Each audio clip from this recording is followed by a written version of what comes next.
Testament of Ash箋r, chapter 1. A copy of the Testament of Ash箋r, the things he spoke to his sons in the 125th year of his life. While he was still healthy, he said to them, "Listen, children of Ash箋r, to your father, and I will show you everything that is right in the sight of Elohim. Elohim has granted 2 ways to the sons of men, 2 mindsets, 2 lines of action, 2 models, and 2 goals. Accordingly, everything is in pairs, the one over against the other. The 2 ways are good and evil. Concerning them are 2 dispositions within our hearts that choose between them.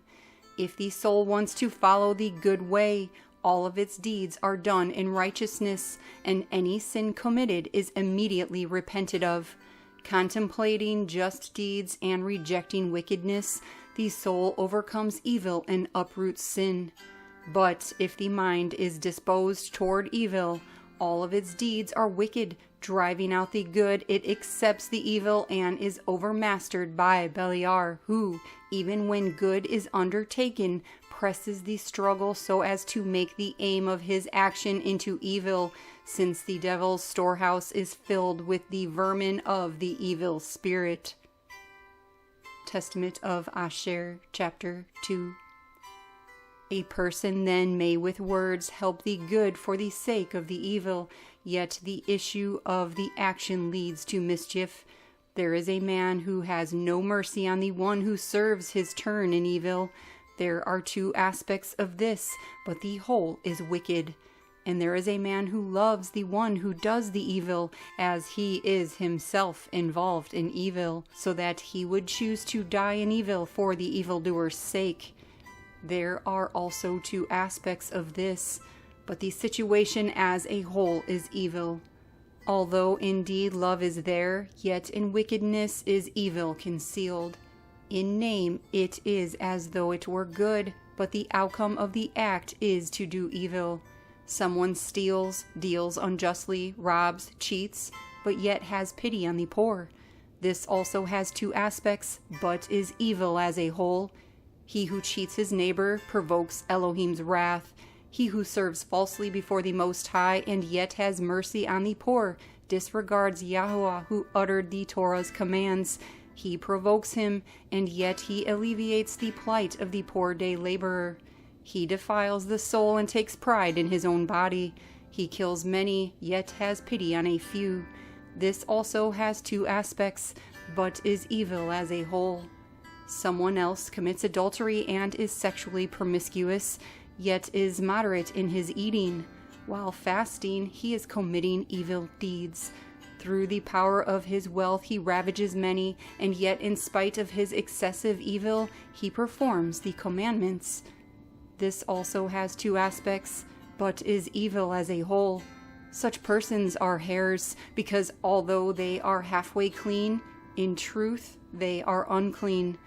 For this is what Elohim has said on the tablets of the commandments. Testament of Ash箋r, chapter 3. But you, my children, do not be 2-faced like them, one good and the other evil. Rather, cling only to goodness, for Elohim has his habitation therein, and men desire it. But from wickedness flee away, destroying the evil inclination by your good works. For they that are double-faced serve not Elohim, but their own lusts, so that they may please Beliar and men like unto themselves. Testament of Ash箋r, chapter 4. For persons who are good, who are single-minded, even though they are considered by the 2-faced to be sinners, are righteous before Elohim. For many in killing the wicked do 2 works, of good and evil. But the whole is good, because he hath uprooted and destroyed that which is evil. One person hates the man who, though merciful, is also unjust, or who is an adulterer, even though he fasts and thus is 2-faced. But his work is good as a whole, because he imitates Yahweh, not accepting the seeming good as though it were truly good. Another person does not want to see any pleasant days among the festive, lest they disgrace the body and pollute the soul. This also has 2 aspects, but is good on the whole. For such persons are like gazelles and stags. In appearance they seem wild and unclean, but as a whole they are clean. They live by zeal for Yahweh, abstaining from what Elohim hates and has forbidden through his commandments, staving off evil by the good. Testament of Ash箋r, chapter 5. Children, you see how in everything there are two factors, one against the other, one concealed by the other. In possessions is greed, in merriment is drunkenness, in laughter is lamentation, in marriage is dissoluteness. Death is successor to Chai, dishonor to esteem, night to day, darkness to light, but all these things lead ultimately to day, righteous actions to Chai, unjust actions to death, since eternal Chai wards off death. One cannot say truth is a lie, nor a righteous act is unjust, because all truth is subject ultimately to the light, just as all things are subject ultimately to Elohim. I have demonstrated all these things in my life, and have not strayed from Yahweh's truth. I have searched out the commandments of the Most High and lived them according to all my strength. Testament of Ash箋r, chapter 6. You also, my children, give attention to Yahweh's command, pursuing the truth with singleness of mind. The two-faced are doubly punished because they both practice evil and approve of others who practice it. They imitate the spirits of error and join in the struggle against mankind.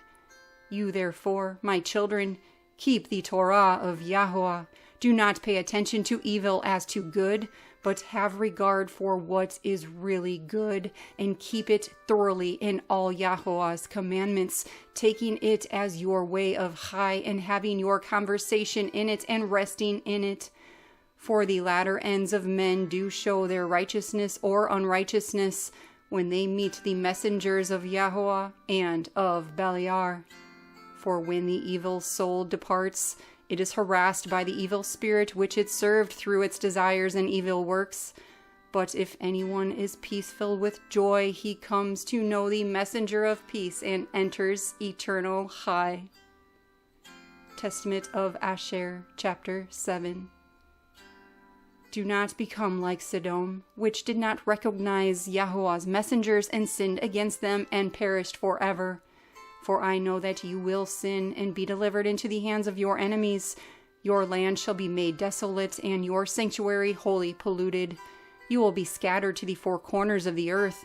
In the dispersion you shall be regarded as worthless, like useless water, until such time as the bane of Elohim visits the earth. His bane shall come as a man eating and drinking with human beings, crushing the dragon's head in the sea.